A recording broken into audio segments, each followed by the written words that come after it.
ওরে বাবা, হ্যালো মনি, ইয়ে জোগা কই কুত্তায় ডাকে।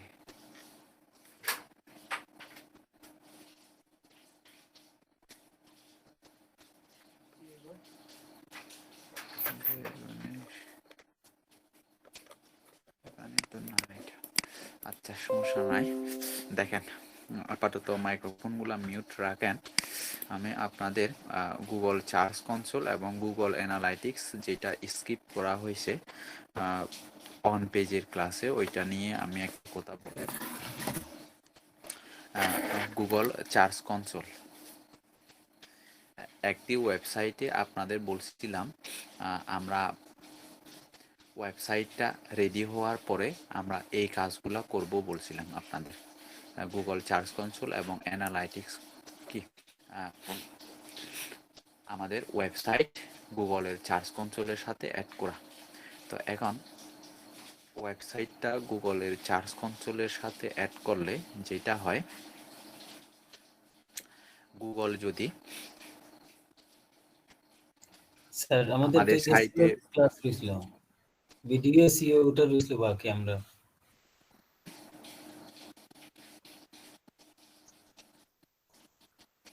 পর্দা হয়েছিল ওটা বাকি।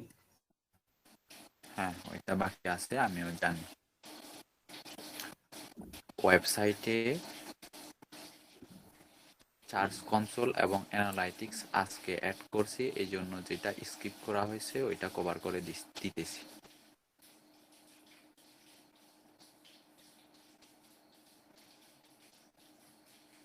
মনে আছে? গুগল সার্চ কনসোল এবং গুগল অ্যানালাইটিক্স নিয়ে আপনাদের স্কিপ করে গেছি। জি স্যার, বলেছিলেন যে মডিউল স্যার আপনার ওয়েবসাইটটা স্যার এখন স্যার এর উপযুক্ত না, উপযুক্ত হলে স্যার দেখিয়েছিল। হ্যাঁ, এই জন্য এই টপিকটা কভার করে দিতেছি, বাকিগুলো আমরা আসবো মডিউলসে, কিওয়ার্ড ফিচার্সের পরের সেকশনে ওইগুলো আছে, একটু দেখে নিয়ে। সো গুগল সার্চ কনসোল এবং অ্যানালাইটিক্স খুব গুরুত্বপূর্ণ একটা জিনিস, এই জন্য গুগল সার্চ কনসোলে যদি আমরা আমাদের ওয়েবসাইটটা অ্যাড না করি, যেটা হবে গুগল আমাদের ওয়েবসাইটে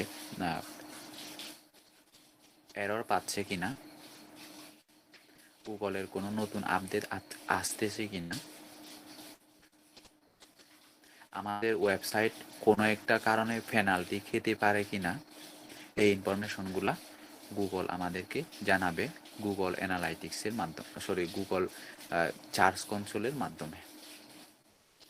এবং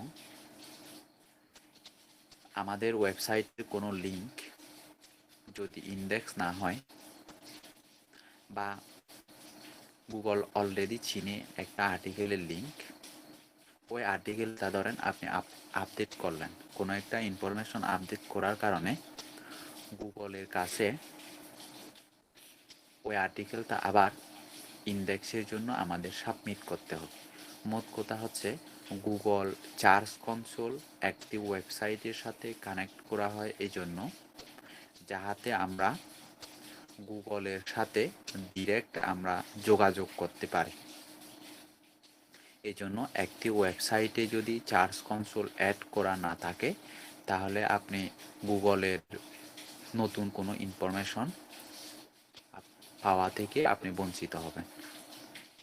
এবং অন পেজের ক্লায়েন্টের অন পেজ এসইওতে যদি ইন্ডেক্সিংয়ে কোনো প্রবলেম হয়, ইন্ডেক্সিংয়ের প্রবলেম বলতে ধরেন ক্লায়েন্টের ওয়েবসাইট ইন্ডেক্স হচ্ছে না, মানে গুগল চিনতেছে না।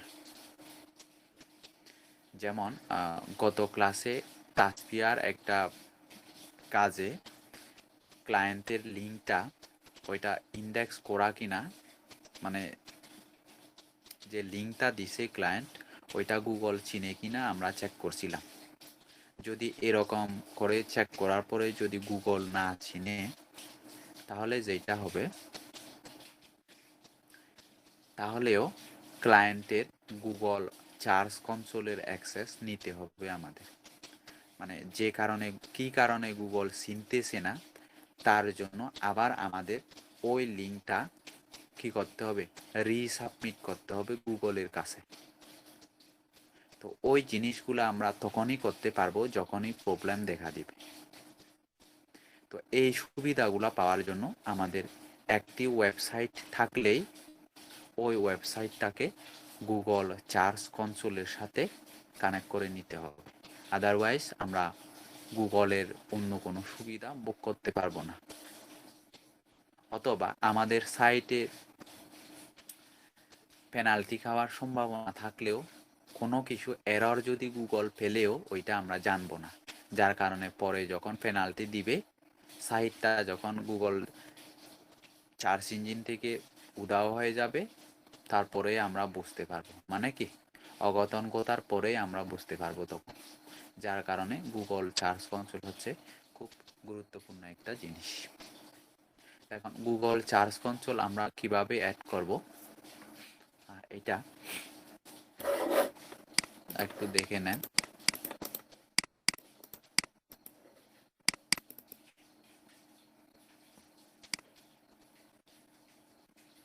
প্রথমে গুগল সার্চ কনসোল লিখে সার্চ করবেন। সার্চ করার পরে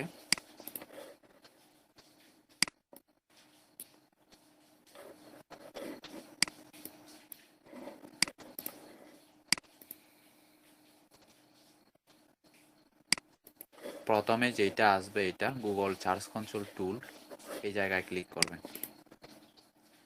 ক্লিক করার পরে এখানে দেখেন স্টার্ট নাও আছে, স্টার্ট নাওতে ক্লিক করবেন। ক্লিক করার পরে এই যে দেখেন এখানে গুগল সার্চ কনসোলের অ্যাক্সেস পেতে হলে আপনাকে এমন একটা মেল সিলেক্ট করতে হবে যে মেলের মাধ্যমে, মানে গুগল আপনাকে ইনফরমেশনগুলা কোন মেলে পাঠাবে, প্রতিদিন ওপেন করেন এরকম একটা ইমেল আপনাকে এই জায়গায় দিতে হবে। যে মাঝে মধ্যে ওপেন করেন এরকম ইমেল দিলে কিন্তু হবে না। এই জন্য গুগলের সব ইনফরমেশনগুলা আমরা যেন পাই, ওয়েবসাইটের রিপোর্ট যেন পাই আমরা, এই জন্য এমন একটা ইমেল দিয়েই গুগল সার্চ কনসোল অ্যাড করব আমরা, যাতে এই মেইলের মধ্যে কি গুগল ইনফরমেশনগুলা সেন্ড করে।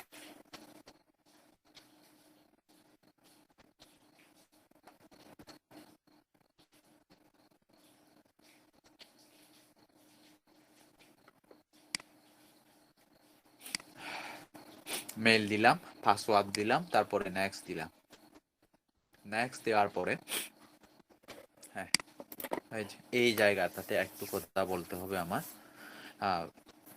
ইমেল দিয়ে নেক্সট দেওয়ার পরে এখানে দেখেন ডোমেন একটা আছে, ইউআরএল প্রিফিক্স একটা আছে।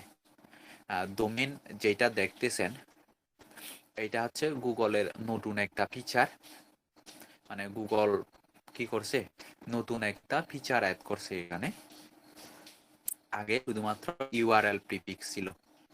ইউআরএল প্রিফিক্স হচ্ছে আপনার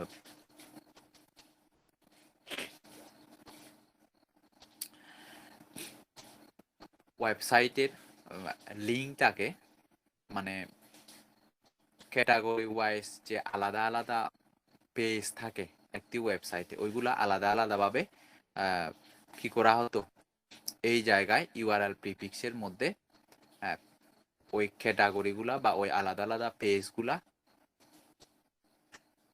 লিঙ্কগুলা দিয়ে কন্টিনিউ করা হতো। তো এখন ডোমেন প্রপার্টি অ্যাড করার ফলে এখানে যে ডোমেন অপশন দেখতেছেন, এখানে যদি আমরা ডোমেনটা কি করি, ভেরিফাই করি, তাহলে আলাদাভাবে সবগুলা ক্যাটাগরি ভেরিফাই করার প্রয়োজন হচ্ছে না। তো এখন গুগলের যেহেতু এটা নিউ ফিচার, সো আমরা ডোমেন প্রপার্টি কিভাবে অ্যাড করব একটু দেখে নিব। কারণ আমাদের মেন যে জিনিসটা এটা হচ্ছে ডোমেন কি করতে হবে, মানে আমাদের ডোমেনটা এই জায়গায় মানে গুগল সার্চ কনসোলের সাথে অ্যাড করতে হবে, যাতে এই ডোমেনের ভিতরে যতগুলো পেজ আছে সবগুলা পেজ যেন আমরা কি করতে পারে, সবগুলা পেজের ইনফরমেশন যেন আমরা পাই, এই জন্য আমরা শুধু ডোমেনটাই অ্যাড করে দিলে যেহেতু হবে, সো ডোমেন প্রপার্টিতে আমরা ডোমেনটাই কি করব, অ্যাড করে দিব। এরপরে দেখেন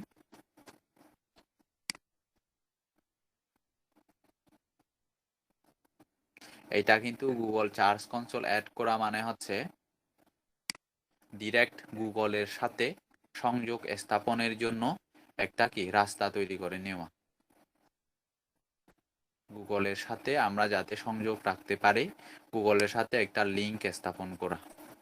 এখানে www কিচ্ছু দিবেন না, https কিচ্ছু দিবেন না, জাস্ট ডোমেনের নাম, রুট ডোমেন যেটাকে বলা হয়, যে ronelIT.com দিয়ে কন্টিনিউ দিলাম। তো কন্টিনিউ দেওয়ার পরে দেখেন এখানে একটা কি আসছে, কোড একটা চলে আসছে। তো এখন এটা কি করব, আমরা কপি করব।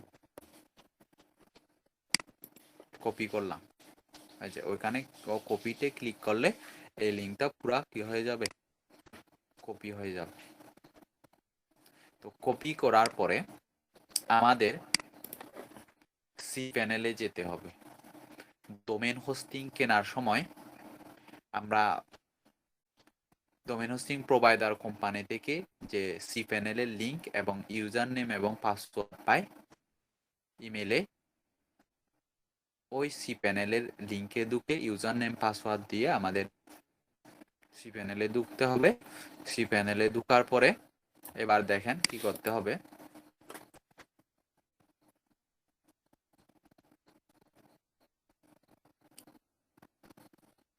এই যে জোন এডিটর, ডোমেন অপশন থেকে জোন এডিটরে ক্লিক করতে হবে। খেয়াল করিয়েন কিন্তু জোন এডিটর, জোন এডিটরে ক্লিক করার পরে দেখেন এই যে এখানে কিন্তু 3টা ওয়েবসাইট আছে।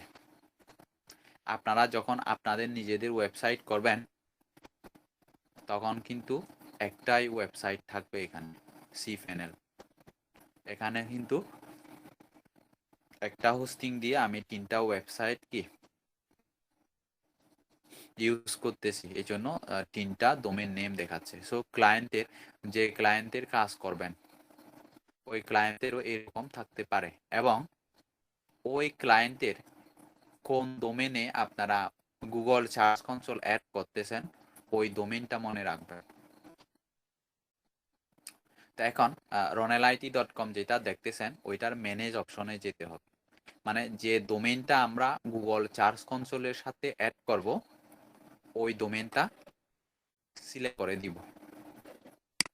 দেখেন সিলেক্ট করে দিব বলতে ওই ডোমেনের ডানে ম্যানেজ অপশনে যাব।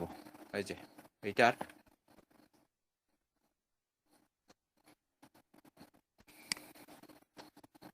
ম্যানেজ অপশনে যাওয়ার পরে দেখেন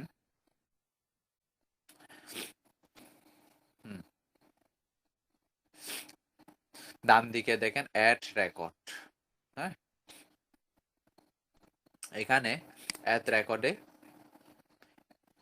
রেকর্ডের এই জায়গায় না, অবশ্য ড্রপ ডাউন অ্যারোতে ক্লিক করতে হবে।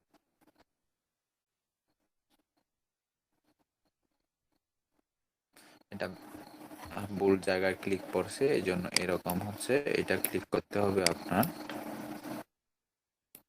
দেখেন ভালো করে দেখেন, ম্যানেজ থেকে এই যে ড্রপ ডাউন অ্যারোতে ক্লিক করবেন। ড্রপ ডাউন অ্যারোতে ক্লিক করার পরে অ্যাড ট্যাক্স রেকর্ড, টিএক্সটি বা ট্যাক্স রেকর্ড যাই বলেন না কেন, এই জায়গায় ক্লিক করবেন। ক্লিক করার পরে এই জায়গায় নেম, বেলিট নেম জোন, এই জায়গায় আমাদের ডোমেন নেম দিতে হবে।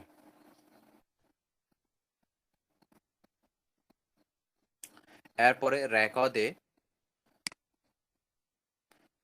যেটা দিতে হবে, ওই যে কপি করছি লিঙ্কটা, গুগল সার্চ কনসোল থেকে যে লিঙ্কটা আমরা কপি করছি ওইটা হচ্ছে এই জায়গায় পেস্ট করে দিছি, এবং এই জায়গায় দেখেন ronelIT.com লেখার পরে .com এর পরে আরেকটা ডট অটোমেটিক চলে আসছে। সো এটা নিয়ে চিন্তার কোনো কারণ নাই। নেমের জায়গায় ডোমেন নেম এবং যে কোডটা আছে এই কোডটা আমরা এই জায়গায় বসিয়ে দিব। তো বসিয়ে দেওয়ার পরে অ্যাড রেকর্ড,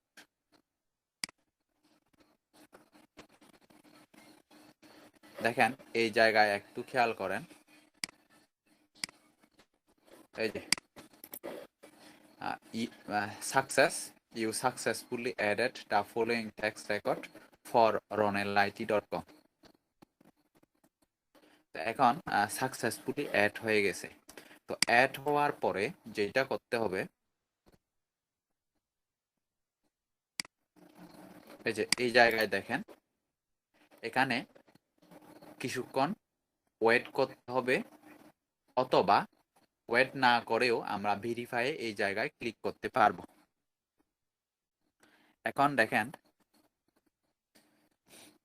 এটা হয়তো সাথে সাথে ভেরিফাই ক্লিক করলে হয়তো ভেরিফাই নাও হতে পারে, অথবা এটা পরে অটোমেটিক ভেরিফাই হয়ে যাবে। তো এখন আমি কিন্তু এখানে কিছুক্ষণ ওয়েট করছিলাম, দেখেন কিন্তু রেকর্ডটা অন করে দিছি, এটা আমি কেটে দিই। কিছুক্ষণ বলতে 2-3 মিনিট আমি কি করছি, অপেক্ষা করছি। 2-3 মিনিট অপেক্ষা করার পরে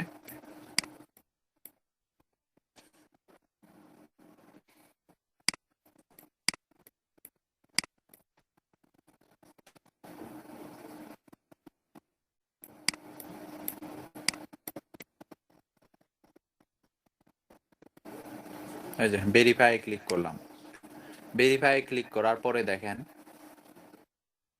চেকিং হচ্ছে, এই যে ওনারশিপ ভেরিফাইড হয়েছে, মানে গুগল চার্জ কনসোলে আমার ওয়েবসাইটটা সাবমিট করা কমপ্লিট হয়েছে, এবং গুগল চার্জ কনসোলের যে কোডটা দিছে ওই কোডটা আমরা ভালোভাবে আমাদের সাইটে কি করলাম, প্লেস করলাম, যার কারণে এটা ওনারশিপ ভেরিফাইড হয়েছে।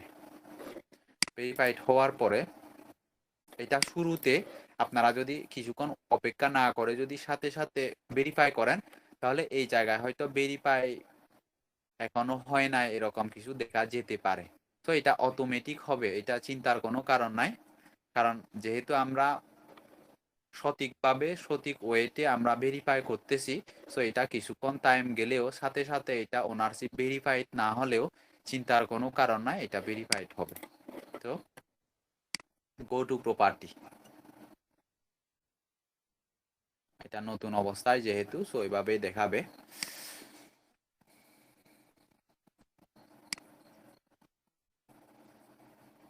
এটা কিন্তু কাজে লাগবে, ক্লায়েন্টের ওয়েবসাইট যখন অন পেজ এসইও করবেন কাজে লাগবে।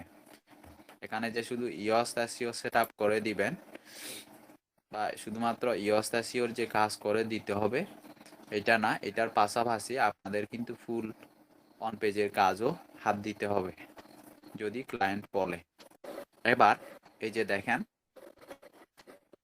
এখানে কিন্তু কোনো ডাটা নাই, এই জায়গা থেকে আমরা বিভিন্ন রকমের গুগলের থেকে এই যে ইনফরমেশন পাবো, এবং আমাদের কোন কোন সাইট কত নম্বর পেজে আছে, কোন কোন পেজ, তারপরে কোন সাইটগুলা ইন্ডেক্সে আছে, কোন আর্টিকেল ইন্ডেক্স হয় নাই, এই ইনফরমেশনগুলা, এই যে পারফরমেন্স দেখতেছেন, এখানে কিন্তু এখন কোনো ডাটা পাবো না আমরা, কারণ এটা কি একেবারে নতুন প্রপার্টি অ্যাড করছি গুগল চার্জ কনসোলে। সো এটা এখন পাবো না আমরা, এটা যখন অর্গানিকভাবে যখন ভিজিটর আসা শুরু হবে তখন আমরা এই ইনফরমেশনগুলো পাবো। মানে জাস্ট গুগলের কাছে এইটা যে আমার প্রপার্টি, এই ওয়েবসাইটটা যে আমার সম্পত্তি, এটা কি করলাম, ভেরিফাই করে নিলাম গুগল চার্জ কনসোলের মধ্যে। এবং এমন একটা মেইল দিবেন যে মেইলে আপনারা অলওয়েজ ওপেন করেন, যে মেইলটা ওই মেইলে যেন আমরা নোটিফিকেশনগুলো পাই। এটা গেল গুগল চার্জ কনসোল কিভাবে অ্যাড করতে হয়, এইটা গেল। এরপরে গুগল সার্চ কনসোলের পরে আমাদের গুগল অ্যানালাইটিক্সটাও অ্যাড করে নিতে হবে। গুগল অ্যানালাইটিক্স কেন অ্যাড করতে হয়, বা গুগল অ্যানালাইটিক্স যখন আমরা অ্যাড করব আমরা কি সুবিধা পাবো? তো গুগল অ্যানালাইটিক্স এটাও গুগলের একটা ফ্রি সার্ভিস, যেটা একটি ওয়েবসাইটের মালিক যদি আপনি হয়ে থাকেন অবশ্যই এই সার্চ কনসোল এবং অ্যানালাইটিক্স আপনাকে কি করতে হবে, অ্যাড করতে হবে একটি ওয়েবসাইট। তো এখন অ্যানালাইটিক্সের ফলে যেটা হয়, এটা অবশ্য গুগল অ্যানালাইটিক্সের একটা পেইড ভার্সনও আছে। সো পেইড ভার্সন আমাদের লাগবে না, নর্মালি যেটা দিয়ে হয় ওইটা দিয়ে আমরা কাজটা কি চালিয়ে নিব। তো এখন গুগল অ্যানালাইটিক্স অ্যাড করলে যে সুবিধাটা আমরা পাবো, বিভিন্ন রকমের ডাটা পাবো আমরা আমাদের ওয়েবসাইটে। এগুলা ছাড়া কিন্তু টোটালি একটি ওয়েবসাইট কল্পনা করা যায় না, কারণ অন পেজ এসইওটা আপনারা জানেন করা হয় গুগলকে এই ওয়েবসাইটে কি কি ইনফরমেশন আছে এগুলা জানানোর জন্যই মূলত অন পেজ এসইওটা করা হয়। মানে সার্চ ইঞ্জিন থেকে ভিজিটর পাওয়ার জন্য অন পেজ এসইওটা করা হয়, আর অফ পেজ এসইওটা করা হয় সার্চ ইঞ্জিনের বাইরে থেকে ভিজিটর পাওয়ার জন্য অফ পেজ এসইওটা করা হয়। তো এখন গুগল অ্যানালাইটিক্স যদি আমরা অ্যাড করি, আমাদের ওয়েবসাইটে কোন কোন কান্ট্রি থেকে ভিজিটররা আসছে, সেই ভিজিটর কি ডিভাইস ইউজ করে আমাদের সাইটে ঢুকছে, ওই ভিজিটরটা ছেলে নাকি মেয়ে, এই ইনফরমেশনগুলো আমরা ক্লিয়ার ভাবে পেয়ে যাব। মানে আমরা যখন পোস্টগুলা এসইও করব, মানে ইওস্ট এসইও দিয়ে পোস্টগুলা যখন অপটিমাইজ করব, ওই যে কিওয়ার্ড রিসার্চ যে করি আমরা, এই কিওয়ার্ডগুলা দিয়ে যখন আমরা আর্টিকেল লিখব, তখন গুগল অ্যানালাইটিক্সের মাধ্যমে আমরা জানতে পারবো যে আমরা যে কিওয়ার্ড রিসার্চ করে আর্টিকেল লিখতেছি এই কিওয়ার্ডটা আসলেই লো কম্পিটিটিভ কিনা, অর্গানিকভাবে আমরা কোন কোন দেশ থেকে ভিজিটর পাচ্ছি, এবং কিওয়ার্ডটা ধরেন কোনো একটা এই ছেলের অথবা মেয়ের স্পেসিফিক জিনিসের উপরে রিসার্চ করা, ধরেন কিওয়ার্ডটা সেটা হতে পারে কি বলবো ওইটা, ধরেন মেয়ের একটা প্রোডাক্ট, যে কোনো একটা প্রোডাক্টের রিলেটেড রিভিউ আর্টিকেল একটা। তো এটা লিখে এই কিওয়ার্ড দিয়ে যখন আমরা আর্টিকেল লিখব, তখন আসলেই আমরা এই কিওয়ার্ডটা নিয়ে মেয়েরা বেশি চার্জ করতেছে কিনা এই ইনফরমেশনটা জানবো। মানে আমরা যে কিওয়ার্ডটা কষ্ট করে রিসার্চ করি এটার ফলাফল কিরকম আসতেছে, এই কিওয়ার্ড দিয়ে আসলেই আমাদের টার্গেট করা লোকগুলো আসতেছে কিনা, বা টার্গেটেড কান্ট্রি থেকে আমাদের ভিজিটরগুলো আসতেছে কিনা, এই ইনফরমেশনগুলো আমরা একেবারে খুব ভালো করে জানতে পারবো। বিশেষ করে যখন আমরা গুগল অ্যাডসেন্স টার্গেট করব, তখন আমাদের স্যার এটাও দেখা যাবে, মনে করেন যেখানে ব্যাকলিঙ্ক করছি এখান থেকেও কি আসতেছে এটাও দেখা যাবে কি? হ্যাঁ হ্যাঁ, কোন কোন সোর্স থেকে কোন কোন প্ল্যাটফর্ম থেকে আপনার ভিজিটররা আসতেছে সব ইনফরমেশনগুলা, মানে সব ডাটাগুলা আমরা পেয়ে যাব গুগল অ্যানালাইটিক্স এর মাধ্যমে। তো এখন এই যখন গুগল অ্যাডসেন্স টার্গেট করবেন বা কোনো একটা স্পেসিফিক অ্যাফিলিয়েট করবেন আপনাদের নিজেদের সাইটে, তখন অনায়াসে আপনি বুঝতে পারবেন যে আসলে আপনার টার্গেট করা কিওয়ার্ডটা দিয়ে যে ওই কান্ট্রি থেকে ভিজিটরগুলো আসতেছে কিনা, এই ইনফরমেশনগুলো আপনি পাবেন। এখন এই গুগল অ্যানালাইটিক্সে ওয়েবসাইট কিভাবে অ্যাড করতে হয়, এইটা একটু বিষয়টা একটু কিভাবে বলি, ওইটা গুগল সার্চ কনসোল থেকে একটু টেকনিক্যাল বিষয় আছে এখানে, যেখানে এক একটা ওয়েবসাইটে এক একভাবে আমাদের কি করতে হবে, সাবমিট করতে হবে। এখন তার জন্য এটা নির্ভর করবে, সাবমিট করার সিস্টেমটা নির্ভর করবে হচ্ছে এরকম, যে ওয়েবসাইটের কাজ করতেছেন আপনি, ওই ওয়েবসাইটটা কি ফ্রি টিম নাকি পেইড টিম। তারপরে হচ্ছে ওইটা টিমের উপরেও নির্ভর করবে, এক একটা টিমে এক এক রকমের অপশন থাকবে। তো এখন আমি যদি প্র্যাকটিক্যালি বুঝিয়ে দিই আপনাদের, যে একটি ওয়েবসাইট কিভাবে গুগল অ্যানালাইটিক্সের সাথে, মানে গুগল অ্যানালাইটিক্স অ্যাড করবেন, ঠিক তেমনিভাবে মানে গুগল সার্চ কনসোল যেভাবে আমরা অ্যাড করছি, ঠিক ওইভাবে আপনারা এখানে গুগল অ্যানালাইটিক্স লিখে সার্চ দিবেন। এই যে গুগল অ্যানালাইটিক্স লিখে সার্চ দেওয়ার পরে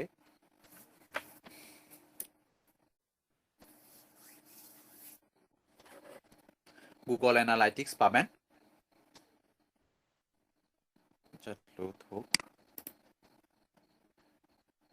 এই দুইটা জিনিস অবশ্যই লাগবে এবং আপনাদের মডিউলসের মধ্যেও আছে। সো এই বিষয়গুলা একটু ভালোভাবে দেখেন, অথবা যেহেতু এই সেক্টরে আছেন, নিজেদের ওয়েবসাইটের জন্য হলেও লাগবে এগুলা। আচ্ছা, এটা কিন্তু এটা আমি এই ট্যাবে দেখাই, এটা অলরেডি করাই আছে, সো ডিরেক্ট এরকম আছে।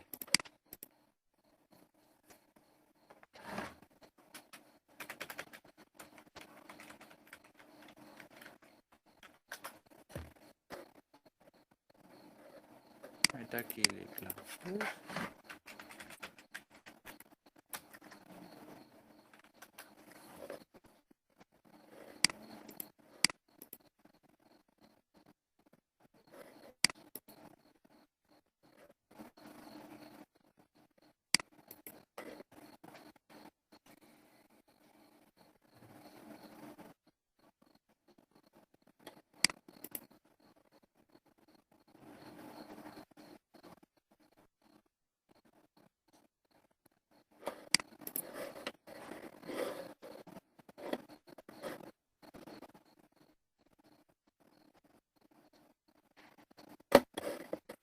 আচ্ছা আমি আরেকটা জিমেল লগ ইন করতে হবে এখন, তো এটা লগ আউট দিলে তো আবার ক্রোম থেকে কাটা যাবে। আচ্ছা দেখি, এই ব্রাউজারেই দেখাতে হবে, করার কিছু নাই, এই ব্রাউজারেই করতে হবে।